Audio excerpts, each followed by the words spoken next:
Morning guys, અમે આવી ગયા હતા ડ્રેગન ફ્રૂટની ખેતી જોવા માટે. તો કેવી રીતના વવરાય છે અને કેટલો ખર્ચો થાય છે તમને જણાવીશું. આનું ખેતર છે, ये 5 लाख का खर्चा कर चुका है भाई ऑलरेडी. यहाँ पे ये देखो अब फ्रूट आने की तैयारी हो चुकी है. ये बच्चा जो घूम रहा है पीछे पीछे घूम रहा है हमारे, ये सोच रहा है कि चोरी कर लेंगे.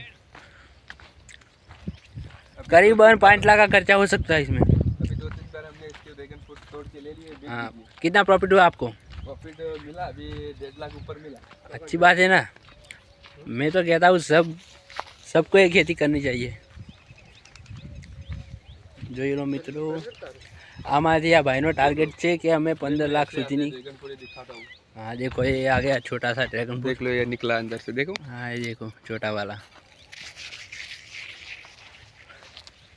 ગુડ મોર્નિંગ ગાઈસ, અમે જઈએ છીએ હવે, અને આપણી વિડીયોને લાઈક સબસ્ક્રાઈબ કરવાનું ના ભૂલતા. ક્યાં નહીં